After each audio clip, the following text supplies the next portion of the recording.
دوباره دم باش گهدار و بینرین هجاد بشه چیروکا هر چهارشنبه امروهنی داویجن لسر چیروکا کچکیان خورده کرد روجاوای کردستانی لدروی ولید دیجین روج می بحثا چیروکا کچکا روج آوا ل المانیای دیجی کاری وینه گرتیه دکا یان وینه کشیه لاوا قاسم بریا تليفونين هاتف لي برنامج مدبه تاكو املي چیروکاوی گهدار بکن دم باش لاوا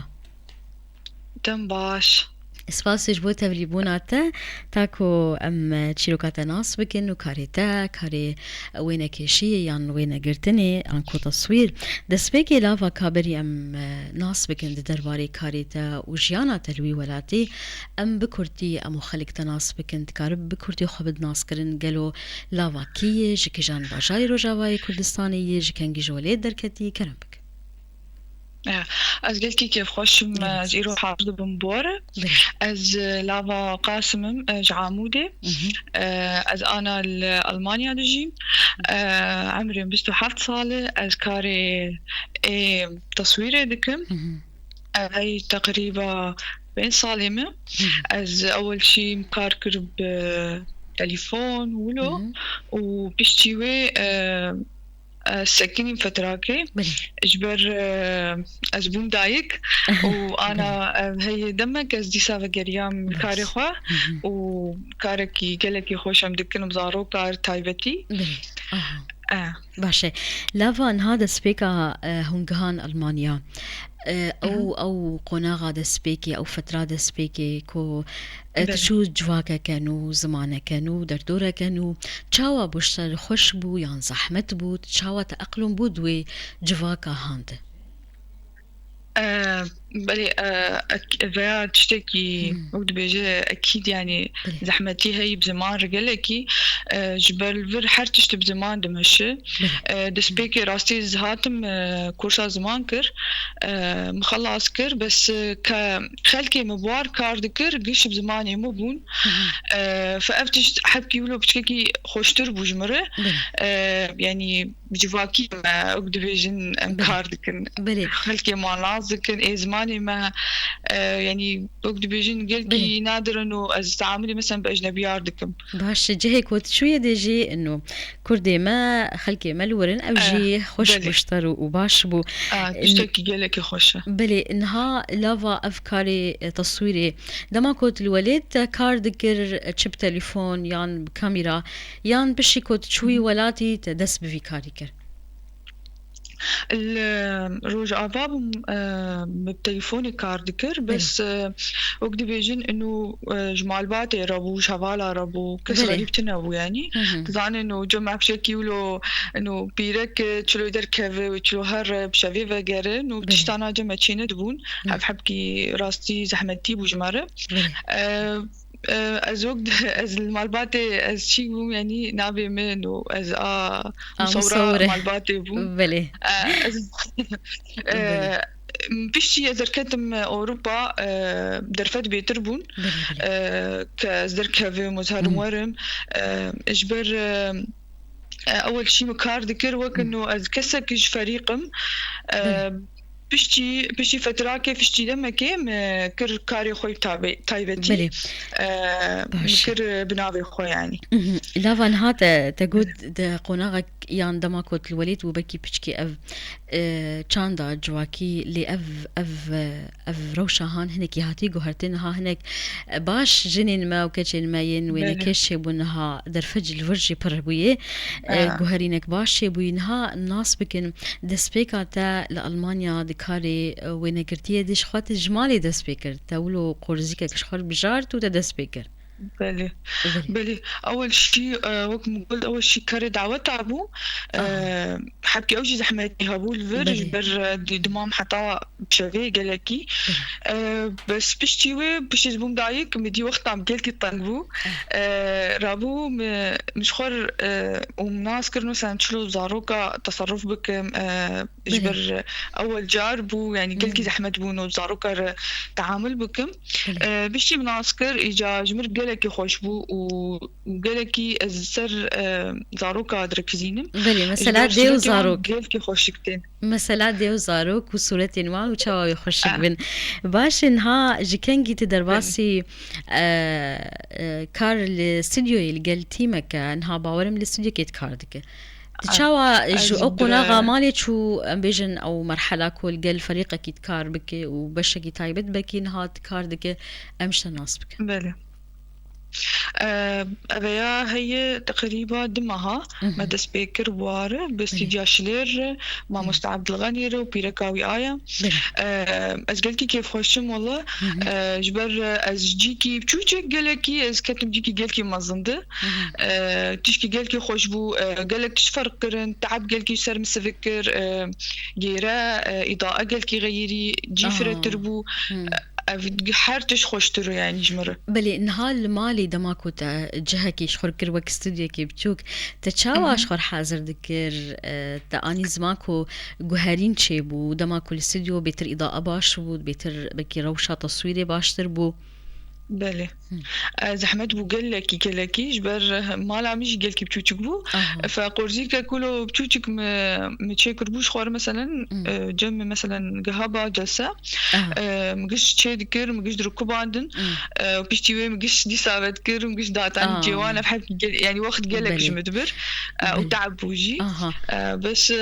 تشتكي خوش بو يعني كيف عم يجي ردهات او تعبا برنديت يعني بلي نها دماكو المالي او یا بچوک لبی قرض کشید کرد و جاری تفکر چاواتی کلیپ تا چه دبون تبریا اینترنتی تواصل دکر کو جهک هی ام صورتان دگرن ام جلساتا چه دکن هبون ای کدهاتن وینه دکشان دل لباته دما کت المالی بو بلي برهبون اجبر ادهات نجي بزاروق بون مثلا اجوار خوش بون نومال اجواء مالي نجيكي غريبه قرمه مثلا اقد بيجن اي ما بون خلكي ما بون يعني اجمر وجوار خوش بون بلي نها ام بحثا كاريتا الاستوديو بكن يعني قلتي ما كار تشاوا يا افكاري وبشي كو تكار دك بيتر قالوا بشك تايبت هي يعني تشاوا باش جو اس تايبتي تصورينم بيبي كيف تشوكن يروجبونا وان مثلا زاروكي مثلا جعمري صالكي حتى 10 صالة حتى 15 صالة و اذا دجانين مثلا حامل ازواج قالكي يعني كيف عم قلتيش تصوير عوارتي وجمع مثلا اعلانات هنا ركلام هنا تصويره مثلا بوكو زابنه ماجيك تشيكليه جبو حني قال لكي براستي خوشك و وقت بيجي في الكرورامي كردي تدي حتى اي بيبي كاجي ما كراس جوار اني بيبي كيكه تشكر ولاوغر تشكي اي لجيري اي لاوكي بتشكي جي بيبي كا جبو ام اف وقت بيجي في الكلورا خوي كردي ام تاخن خوينا زاروك خودي الفر باش لافا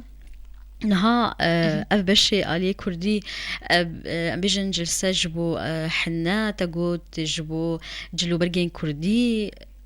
بله نها اف هاتنا برب في بشي تشاواي لور جالي كتشو خورتين ما تايبت براستي بجارة أو يكمين مداخست بر خلكيك جي حسكر بر قلكي جبر حرتش تلجمبو يعني إنه نحو جيبو مثلا خو بالتعابين هرم تستانج كراس خفتانج بيبي كاخر بينن يا مثلا هرن إنه غراضي أذي في الكروري بينن حرتش حاضر الجمع بس ورم بيبي كاخر بينن وميتشكي لك جاهزة وبخملينن بخملينن وميدين صورة تاجر بقرن كي خوش يعني وخلكي ماجي كيف عم قلكي جيرات بلي كان دام يجي راستي نها هون وك كاري استوديو بقشتي لافا هون چه خدمتان پیشکش دکن دواره تصویری دواره وینه گرتنی ده ام بیجن جلسات یان دروی جلسات آجی حفلاتا هون چه خدمتين پیدال باوه هن خدمتي دكن ام تصورين مثلا هناك بخوازن ديكوركي معين مثلا تشتك دبالة وان تلعب مثلا بخوازن اثر طلبي مثلا حتى دركبنج درف استديوجي ديكورات شيتكن مثلا مقابلات سر تي في وان هبن اعلام مثلا كان ورن موديل تشكا مصورين حرجت هي يعني باش انها چاوا تكليب ورا تشيد بيجبو حجو زاتاتين ام بيجن جهن ويان بريا مال برين سوشيال ميديا تكلي شيد بن حاليا تليفون عمل سر روبلا انستغرامية تواصلي بير دكن يا مثلا كأشخاص ايمناز دكن وتواصلي مر دكن واولو امكار دكن باشا نها كي بهتر سردانا ودك لافا لاستوديو ام بيجن تاني كرديان بيان يجي المانجي جارناتين لا يعني موجود باستديو شحال كثيرة أم أجنبية إفريقي بن مثلا ألمان بن ترك بن تشبن أم استقبال دكن جبل ونظان دلي مفري دلي كردا فري باشا إنها لقوري نارينا تعجبوكو امج كتشي خورتانجي بيجن جبوكو يكارب الالمانيا يكاري وين قرتيه بك يانجي بخاز استوديو كيفك جرك تشلي باوي بيدا ام بيجن يه مصور وك مؤهلات وكارين يانجي استوديو وك امكانيات تشتي خستن جبو فان حدو نقاطا كمصور أول شيء يعني يقدس بك دما أول دفي مثلا أول شيء نقول إنه صار تليفوني بالشغل صار برامجها بالشغل إما مثلا أول شيء دس بيكر إنه كستنا أبو مجمر بيجي تقوله بقياتي وله بك مش خد يوتيوب مثلا مجهداري ذكر هنا كبا مثلا تكتب جوجل تشتنها بسؤال هبا أنا مش خد تكتبان هيدي حتى دستيم كتسرد مثلا هنا مثلا جاري متاني مدقو بس زي إنه صورة تاجور بقرم بس از خازم ناس بكم تشكي كاميرا شويتين شغلاتن هيدي دسبيكي أفزح متيبو و براستي أولاويجي كاميرات وعدة قالكي بوهاي إنه تدس بيبك بتشتكي قالكي مظن أول شيء كنرينا عمين وبدس بيكي مرو هيدي بمشي حر مثلا مرو قاصدكي درباسكي مرو تشكي مصدر بين شخوار بلي مرو جهرت الشيج همو أواين يانجي آليا تصويري فين بكن تاكو مرو كار بدوي مجالي ذهبه جدس بيكي تاكو مرو خو بيش بخه نهاج بوكو استوديوك هبه أو إمكانياتي وزحمة ين أمبيجن وكي لوجستي وكي إمكانياتي الدنيا كارب استوديو كيفك براستي زحمته كاري الألمانيا تشفت بزحمته إجبر قالك ضرائب هنا قالك تشتري مروتي خصتن كديكورات قالكي حر بقدي بحر كسك تيت خوازت تشتكي دبالاوي ده حر أو بحر تشتناقش مثلا دبي برنة إمكانيات لازم يكاربه لسر أساسي وفك استوديوكي باش إنها جبوكو يكاربه في مجالي هاند ام بيجن خو بيش بخه نها دما كنت وينيان دقري افكار انتهبن تنسيقك دبالا تدب تشتي خوستن جبوية كاربد في مسالي دي خو بيش بخه ام بيجن هرتم نرين نهبن تنسيقاتي نهبن زانبن تشدواري في مجالي هاند هي بيشكتيه بلي أكيد هي جبر حرتمي دفي ودي بيجي إنه منافسة هي إنه دفي حرتمي كاريتا مثلا بيشي تحرتمي ودي بيجي إنه تبحاولين حرتمي تشغلي خو بيشخة تبتريندات عربي مثلا جاري تشتنهن تريند اشترتين كيف أخلكي جيرتي تشيدك كيف أخلكي بيترتي جير مثلا كتجوار شيك مثلا يعني إجباري في تشتهبه إن هذا ما كنت وينيك دقريت تسر نرينا خجوار بيجي يانت نرينا وانجي دبي لافا لا نرينا خطاني بس بشي دقرم مثلا إنه بيكون مقلق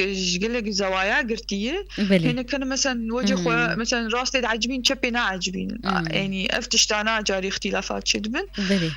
بس أوجي إنه مثلا جمرد بيجي إنه أم فيتش تيد خوازن ازم اوكي ازي وكو مثلا وكو تشتي وند خوازم انا بله كان مثلا اولاس كاميري راجي مدبي جبو خدي بيشكي دور از ناخازم جيكي دوجي مده آها يعني بتشتانا اجباري انه بله مراعاة كل بس وكده انه ام تحكميتك مثلا بله أبعاد وزوايا أفيا كاري يه مصور راستي اره أو دزاني چاوا كارو ببكي جان دوربون ونيزيك بون چه بخواستن چه كنترول سر بله چه بدوي ونيا هاند باش لاواج دما كوتش ولا دركتان هات راسي چه زحمتيان هات بقشتي وتچاوا كاري بوان زحمتيان در باسبك زحمتي كجن ديت انه دبي حرتمي از دجارة از كار بيتر بكم بلي جبوق از جوخة بقرم آها أغيا قلكي راست أمم. ده حرت تشتيده وخاصة ده مجال تصويري ده جبر أمم. شبيركي قلك تشتين خواستن وكاري تصويري بخوا عالمة كلكي بلي منظنة ف سر زلاما سهل ترب قلك يسر بيركي بلي جبر جبر وقت عوان مسؤولياتي وبرتر شكاري مسؤولياتي جنب برتر امبيشن كاري وين قرتي الجوري تدبيجك ودفيك خوجير فالا بكجي وبكي باركي بله نهي سانه اگر امبيشن دا خاصل درفي مالي هب شاهيان هب بله وكدي بيجي افجي بارك باش انها تكس الي كارياتا كرج دماكو تشوتانها يعني جواكا أم، ألماني آلي كارن بخلكين كو بخازن كار بكن خبيش بخن إمكانيات الباوان چي ببا براستي آليكاري إنه بكتب بشكل مباشر آه تنبو مم. مأثر خو شغلي بلي يعني مخبيش خست و براستي قلتي زحمت بو تعب بو بس بلي يعني دبيجن إنه زقام تشتكي كيف عم جرتي بلي وفيربا ألمانيا بخوا كيف عم قلتي كاري تصويري وقت بيجي فوتوغرافر قلتي كيف عم وك شخلتي شعبي ولوتي ألماني لافا وك ملتي ألماني كملتي ألماني أولاد جوار دبيجي ولو كيف عوانتي يعني ولو تشكي مجالك خوش يجي دبينن حزكن اتشما يعني وكنو فنة ها يبشك مزح جبشي هنري وكفن بلي للبرن يا باش نهادا مع بيتي شو تخاز بيك بينه بروجي انت لافا تتخازي عم بيجن استوديوك تشي بتايبات قالوا خونامو إنه استديو كميني تايبت شي ببي وكادركي جن تدبن هربيجي جنة وكادرجي